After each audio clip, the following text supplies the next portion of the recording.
alaikum wa rahmatullahi ta'ala wa barakatuh. Al'ummar musulmi masoya ma'aiki sallallahu alaihi wasallam.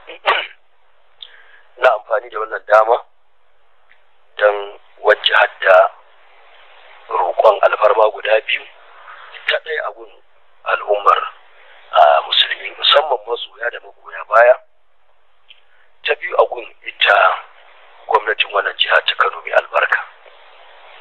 Game da su masoya, ina son in yi amfani dama in kira ja hankali cewa do Allah a yi ƙoƙarin biyayya ga wannan doka da hukumar jihar Kano ta sa ta dakatar da yin karatu da sauran taro da muke a cikin wannan masallaci na Jami'u Sheikh Muhammad Nasir Kabara har zuwa kammala binciken da aka ce ana yi.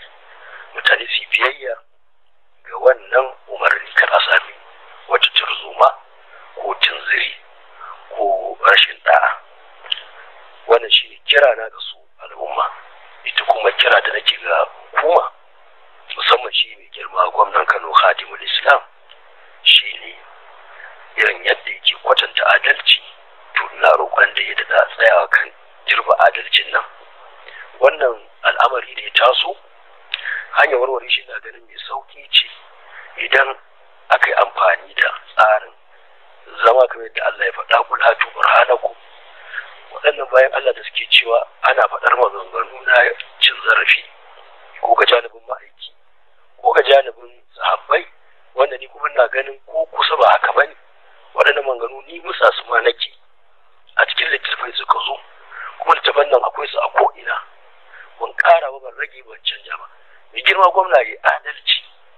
Malaman nan inda gaske suke cewa na batanci da ma'aiki, wannan maganganu ni nake faɗar su ba a littattafai suke ba. Su yadda mu zauna, duniya ta saurara, zan to da littattafan nan nuna maganganun nan, su kuma su to da nasu su nuna babu, ko abin da ban gane ba su ganar da ni. Kullum ina faɗa tun kafin ma abu ya zafi haka cewa ni ba murna nake ma a samu wanda zai nuna mu abin da ya fi nawa.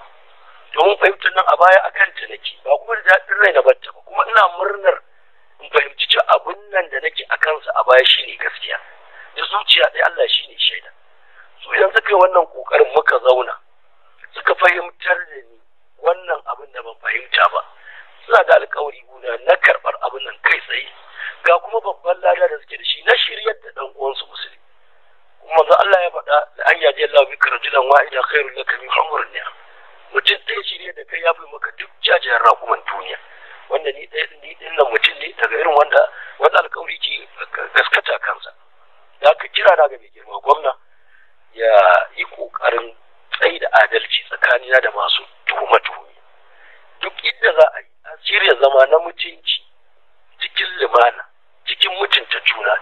Maganganun nan a tattauna, duk malamin da yake da wani kai ko ta wata magana da yake ganin ba haka take ba, ya zo da littafinsa da take ciki, ni kuma zan zo da nawa da take ciki, mu tattauna sannan a yi alƙalanci. In laifi ko rashin gaskiya tabbata a ɓangaren da yake ko a gona ko a gunsu,